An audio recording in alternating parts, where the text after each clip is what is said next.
Good morning and welcome to Shamanic Sundays. My name is Kimberly Pinkson, and I'm here with my dad, Dr. Tom Pinkson, a world-renowned shaman, spiritual medicine teacher, psychologist, author, and awesome dad. And we are happy to be sharing this Sunday morning with you. And our goal is to be able to share some shamanic teachings in a way that are accessible to a wider audience that maybe wouldn't necessarily go do a shamanic ceremony per se in the traditional sense, but still want to learn about how we can take some of the shamanic teachings and practices and integrate them in our daily life. Does that sound about right, Pops? Sounds good to me, yeah. Okay. Thanks for helping make this happen, doing this. Yeah, absolutely. I'm going to turn off my phone here. I just realized I left that on.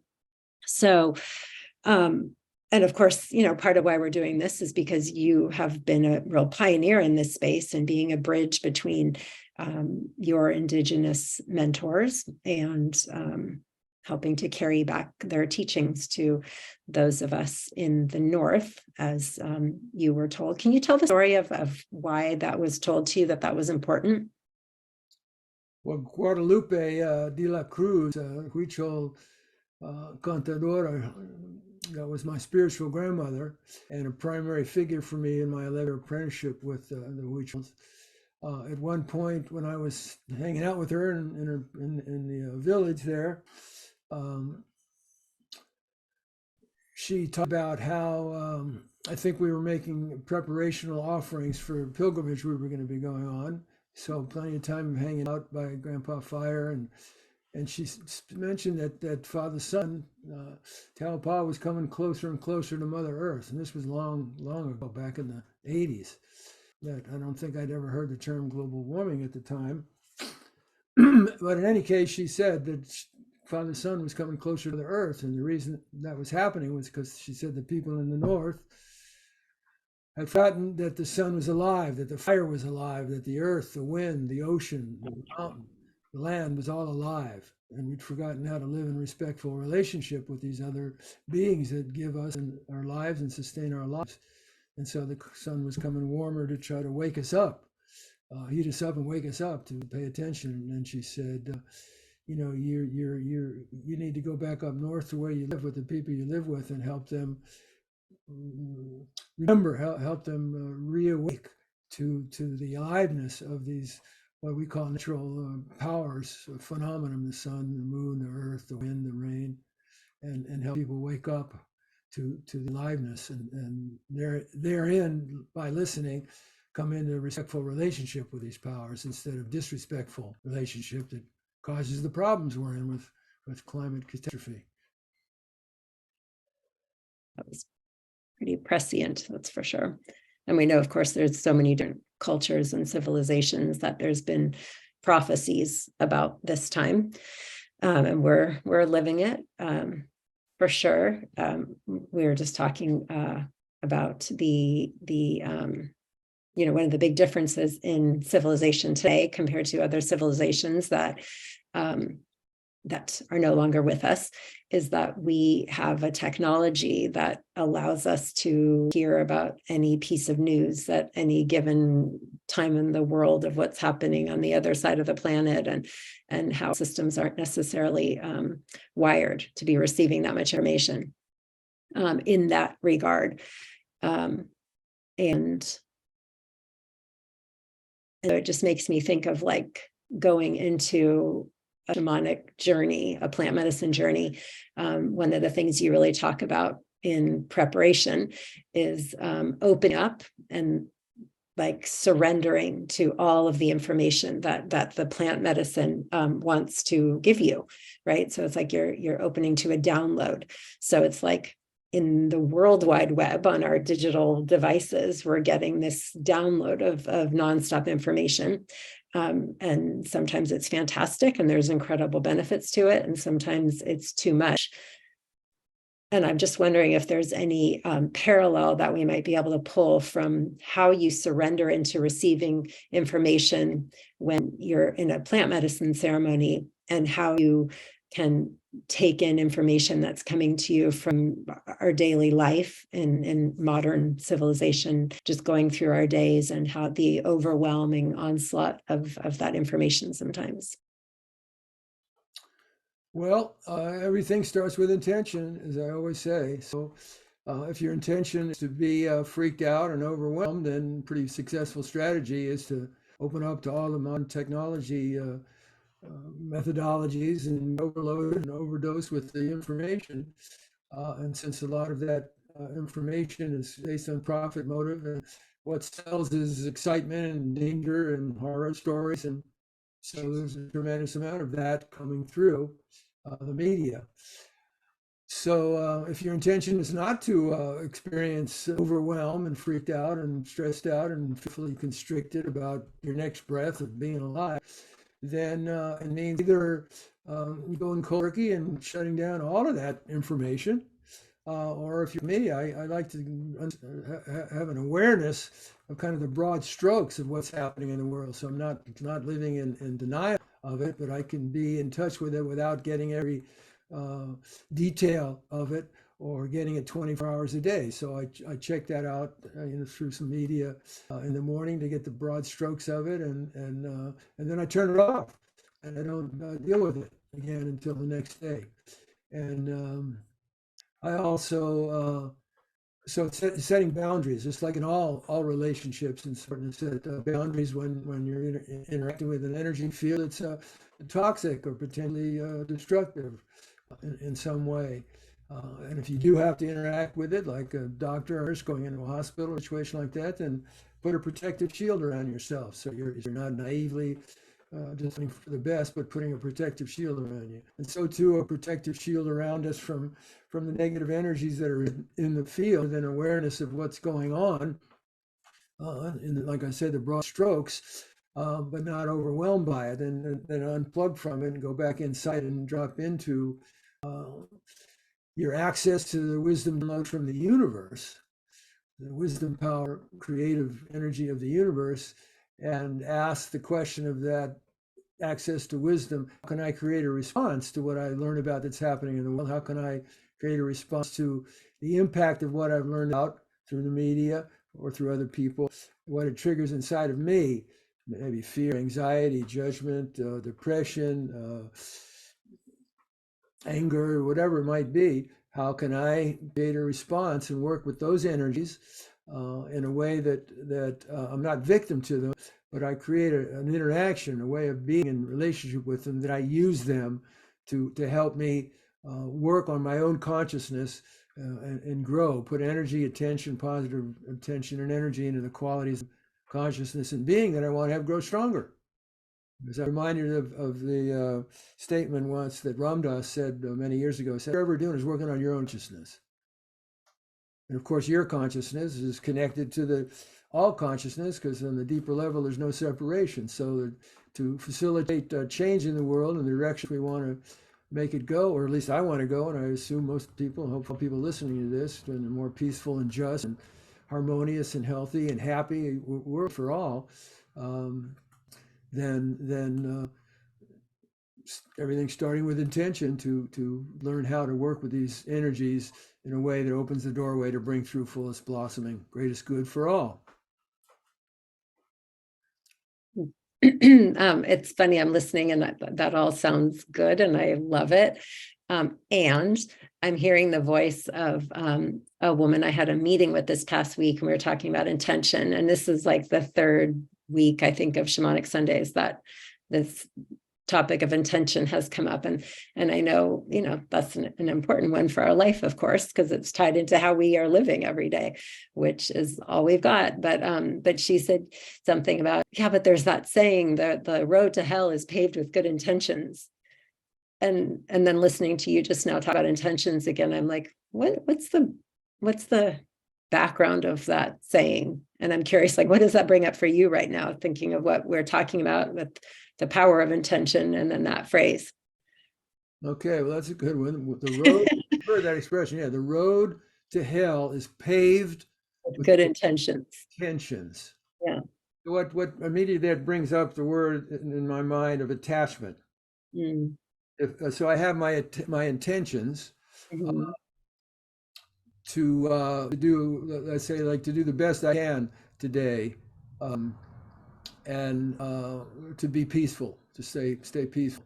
And then, as you well know, how easily I can get triggered and frustrated when mechanical things like working with the phone or the I have no idea what you're talking about. quickly I can get triggered into reactivity and anger and frustration and so my especially the right. so if I so if I holding on rigidly to the intention and with an attachment that I have to be that way of staying peaceful and not getting triggered, then I'm creating a hell state for myself because I failed. I wasn't good enough. I wasn't smart enough. I blew it.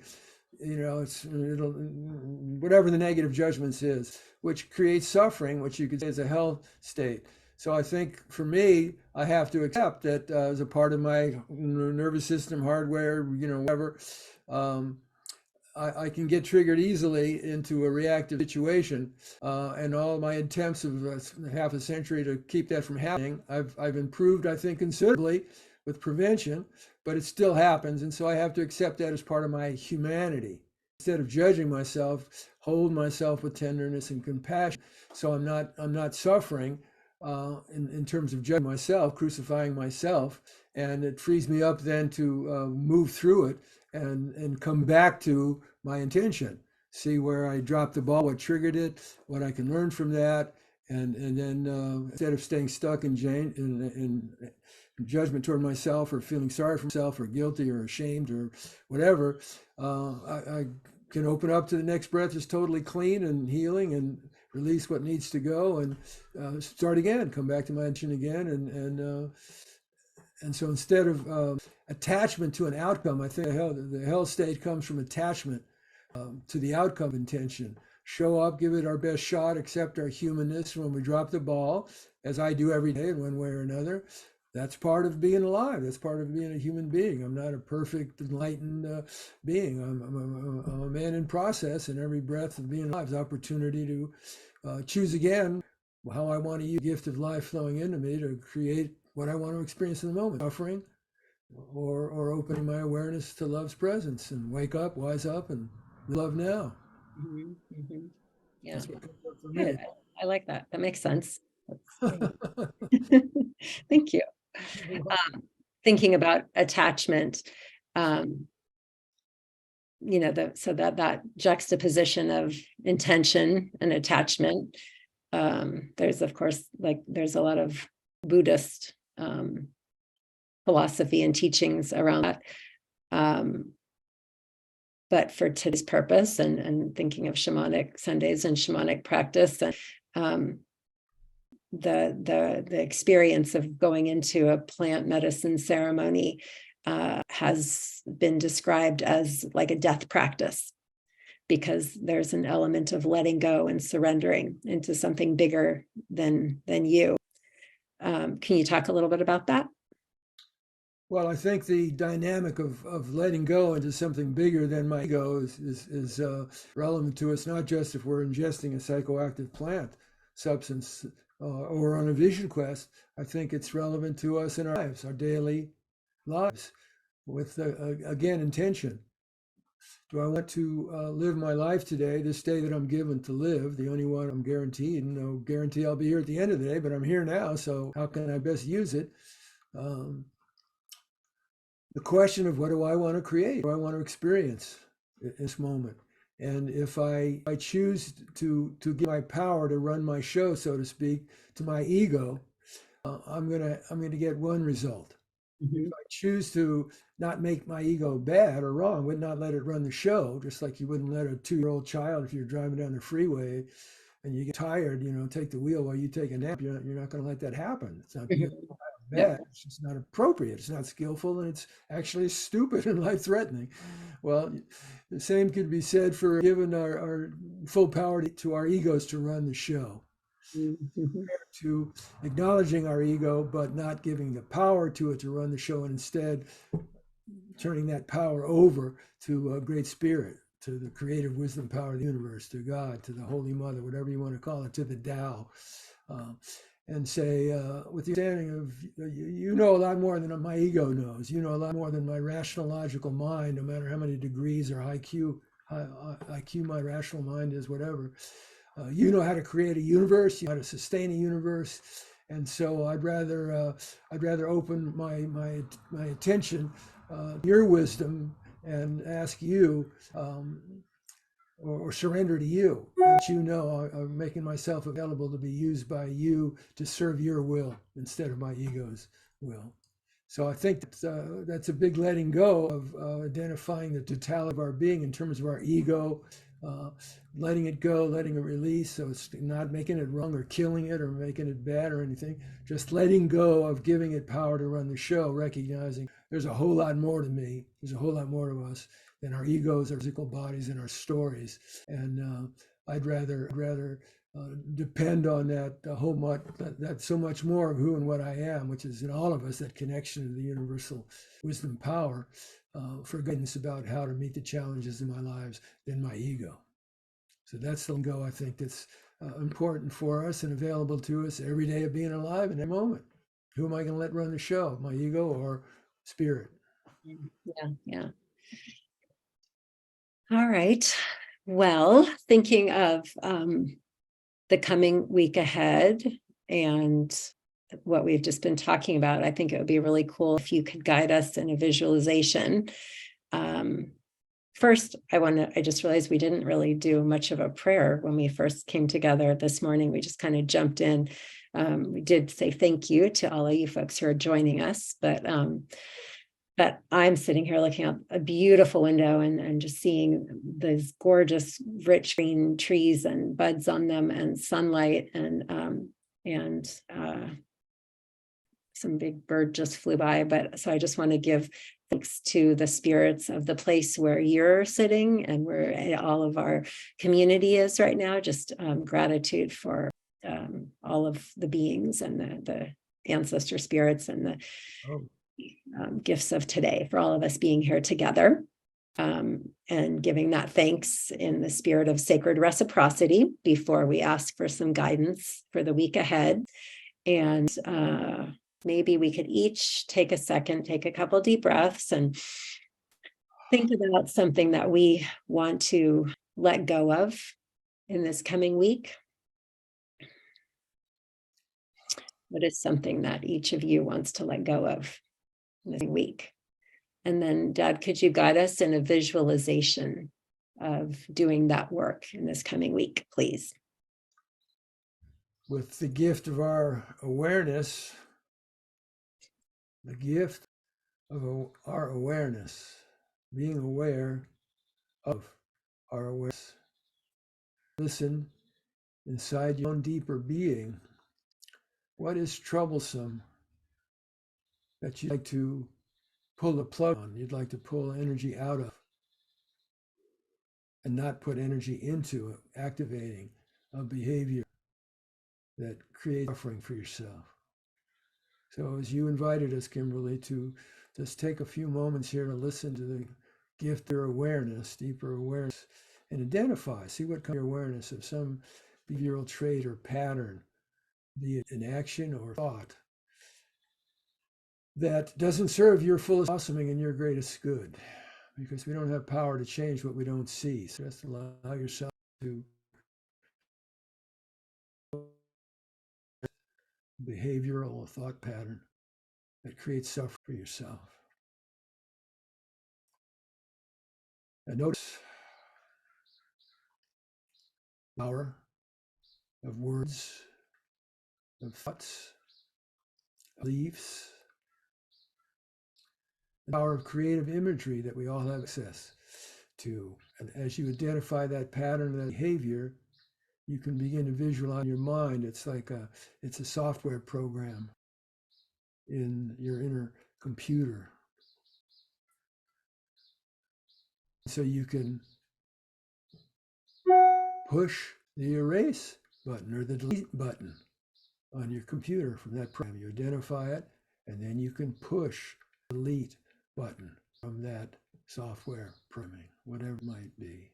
So take a moment to see that delete button, see your hand reaching out and pushing that delete button, and the dissolving, the energetic dissolving of the pattern, behavioral or thought pattern, dissolving, kind of like the smoke from a fire. You can see the smoke for a while, rise above the flames, and then slowly it dissolves. Or fog that comes in from the ocean or the bay into a valley.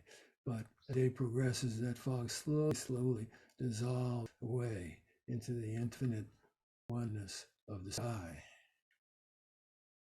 And so too, in our own focused power of intention, using the instrumentality of our minds, of our focused conscious with clear intention, to use the gift life that flows in anew, to create a new program, a new software program that will energize and empower with each new breath in.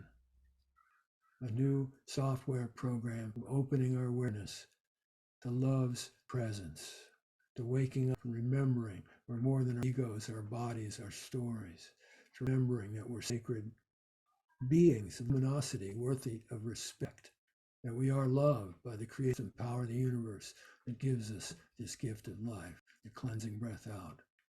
And our love, the essence of our being, is for giving and receiving, to wake up, remember the truth of our being, purpose in being here, be a channel for healing light and love out in the world, energizing that software program. And every day when we wake up, planting the seed of intention to be a good channel for spirit's light and love flowing through us. When we go to bed at night, reviewing the day, seeing how we did, learning where we dropped the ball with compassion and forgiveness, and using the insight gained from seeing how we dropped the ball to strengthen our ability with the next day of being awoken with the gift of life, to live our intention, to be a clean, open, pure, unattached channel to spirit's love flowing through us, healing for us, and extending out into our families, our friends, our loved ones, and our work in the world for healing of the sacred. May it be so. And thank you one and all for showing up, for listening. Thank you for the blessings of your life and for the blessing of your life that you are. Oh, Pomprio, thank you. All right. Thank you. Thank you for the blessing of your life that you are. Thank you.